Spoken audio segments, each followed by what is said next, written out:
As we all know, wildfires around the world are becoming more severe and more common as climate change progresses. On the broad scale, we must continue to make concerted efforts to reduce global emissions, but on the community and individual level, it is time to start adapting to our new world. Our goal with this study was to gather insight on how we can use cultivated plants to mitigate the effects of wildfires on communities in far North Queensland.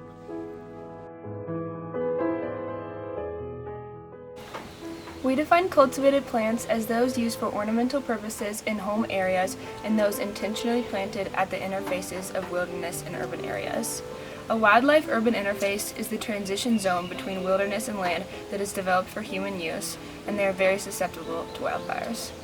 There are many communities in far North Queensland that exist within the wildlife-urban interface, and due to their fire-prone nature, it is important to know the flammability of the species we plant within them. Gardens and community green spaces like the one that I'm in right now can be used as green fire breaks that can potentially slow the spread of fires and prevent them from causing the most serious type of damage to infrastructure and human life. We believe the efficacy of these fire breaks depends on the plants in them. Therefore, we, the School for Field Studies, are working to compare the flammability of different ornamental plants. This is our final research project, and we hope that our work can help formulate fire safety strategies that work hand in hand with plant science. School for Field Studies, we're aiming to conduct a broad-scale screening program of cultivated plants in our tropical region.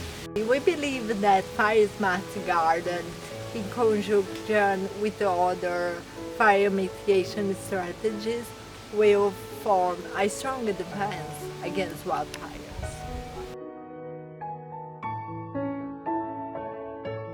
In order to test flammability, we collected plants from 3 main locations: Mareeba, Atherton, and Kings.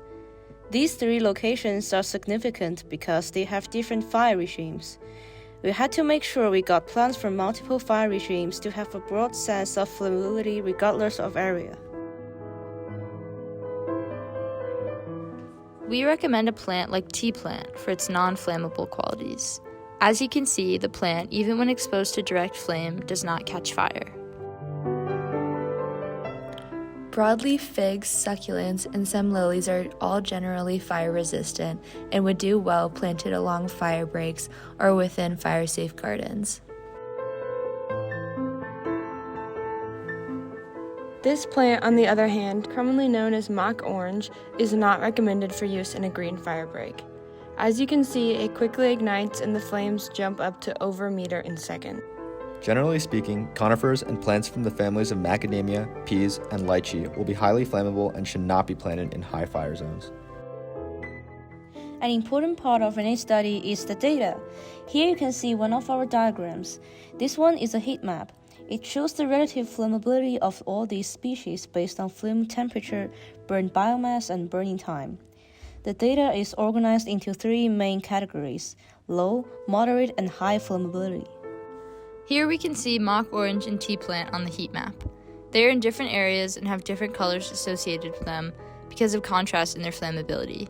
With all the data laid out like this and color-coded, we are easily able to categorize which plants are highly flammable and which are not.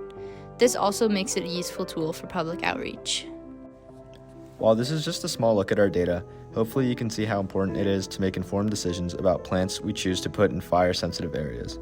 It is our hope that this study lays the groundwork for a plant flammability index that can be used by plant nurseries, farmers, and governments to create fire-safe plantings in the communities of far North Queensland.